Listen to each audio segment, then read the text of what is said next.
It happened again, man. It, the video just stopped. I think this has a limit. How long the videos can go, and then it just kind of stops on its own. I don't know, dude. Maybe I need to find a better way to record, whatever. Anyway, as I was saying with this album right here, it feels like with this release and then on the band has taken themselves seriously. Like not like they see their potential, and instead of just messing around with it, they kind of took it to the next level, and you could really tell the influences of Slayer, Hatebreed, and all these other bands that they're influenced by. It's a lot faster, it's a lot heavier, and I like that. Even though there's a little LP, EP, whatever, that there's kind of like a story to it. So that's what really makes it interesting.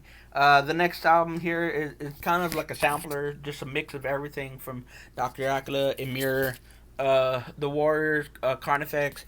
I didn't really give this a proper listen. Then again, like I'm saying, it's a sampler, so it doesn't really matter that much. But I just wish Doctor Acula was still around as a band, like still making music or whatever, because that like they're kind of like a parody of horror films and just kind of like a parody in general. Typically, I feel like when there's a band or something that just doesn't really take themselves seriously to this kind of extent. Typically, they don't really last that long. I feel like whether they're never really serious as musicians. I mean, I'm not saying they're not bad musicians, but they're just kind of like the jokey aesthetic. For too much, and people probably didn't want to fuck with that for forever. Anyway, the next album, if we get it, I'm stuck. Album is Emir, Speaker of the Dead.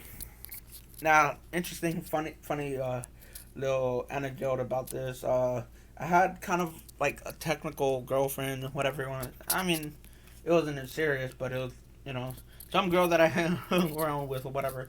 We went on Hot Topic once and basically asked her to buy the CD, and it's like, oh, bought it for me, whatever. But the funny thing is, she wasn't like a metalhead type. She was more of like a pop, person and whatever. Had no idea about metal, and she's kind of like extremely clueless. But whatever, it is what it is. That album. I feel like it has like kind of like a concept vibe to it. Even though I looked up on Wikipedia and there's no like real you know anything that says that that's a concept album. But to me, it feels like there's at least a loose story going on in that album. The next album is from a local band. I'm not sure if they're still together, but the band is Exist to Veil, and it's a demo. I mean, you could obviously tell they they didn't put a lot of like thought into like the actual CD themselves. They wrote the songs on a Sharpie, or actually, I wrote it down. Hell, the whole thing is just kind of like, oh yeah, just here you go, I guess. The fact that I didn't say much about it probably says a lot. The next album is Fall Out Boy. Um, from Under the Cork Tree. Now I can say this is definitely the quintessential Fall Out Boy. I mean, I have a few. I have a record like of their Folly do whatever you want to say, like with a bear and the whatever. But I feel like this is the quintessential Fall Out Boy record. If you're like a beginner of a Fall Out Boy fan, and you say which is the best record, I'm gonna just point to this one. It's like, so I mean, there's nothing but bangers on here. Every song is good, you know. Yeah, every song is great. It's funny though because when I was in drama class, I was the only guy in there, so I did kind of like a skit or whatever, making kind of making fun, poking fun at Fall Out Boy and their music videos, and of course all the girls in that class were like, "Oh my god, you didn't just say that about my favorite band." Yes, I did. And next album is continuing the Fall Out Boy theme is their live album that they did in Phoenix. My bad. This is actually pretty fun to listen to. Kind of like gives you the vibe, obviously that you're actually physically there, and yeah, this album's fun. I don't know what else to say. Then it's fun. Uh, Next up is Farewell Fighter.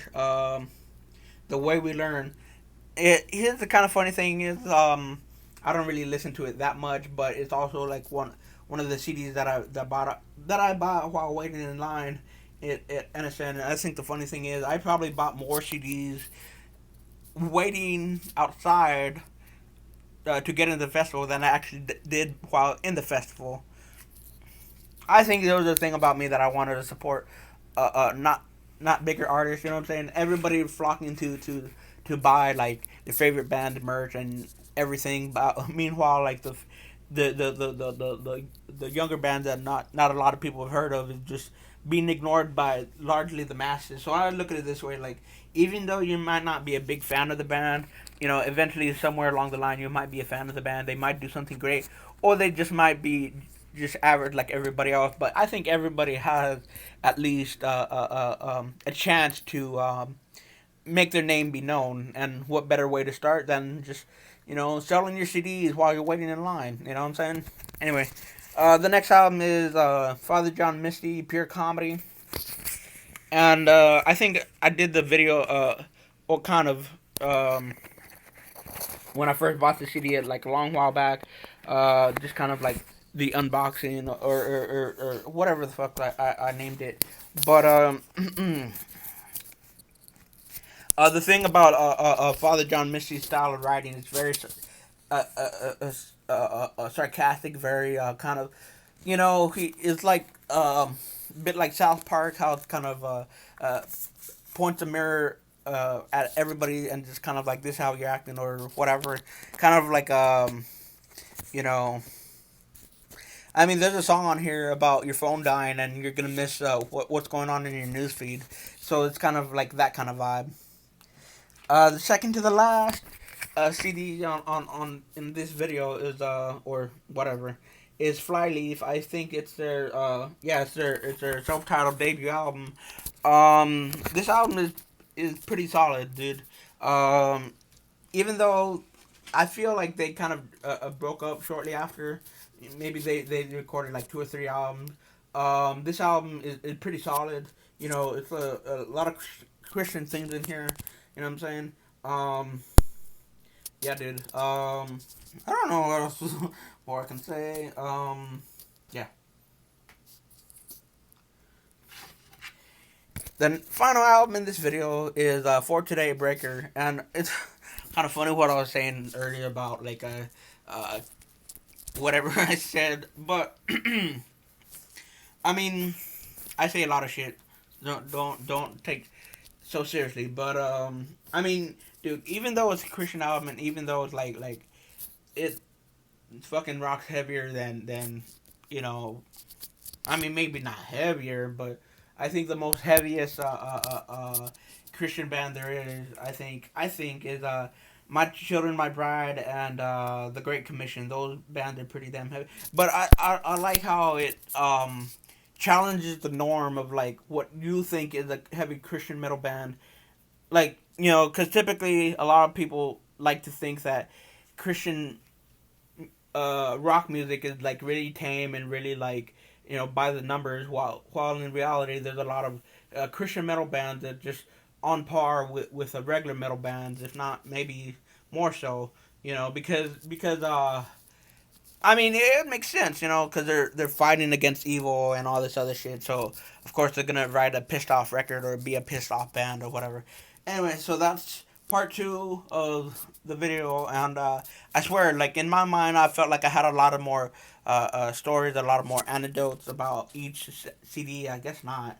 Maybe doing it while I'm recording myself is not exactly as I thought it was gonna be. Anyway, but that's pretty much it. I know, like I had to do it in two parts. That's the annoying thing about this, but it is what it is, I guess. So that's it with the video, and come back another time if you want to see other videos. I'm out like the Flash, and see you in the next video.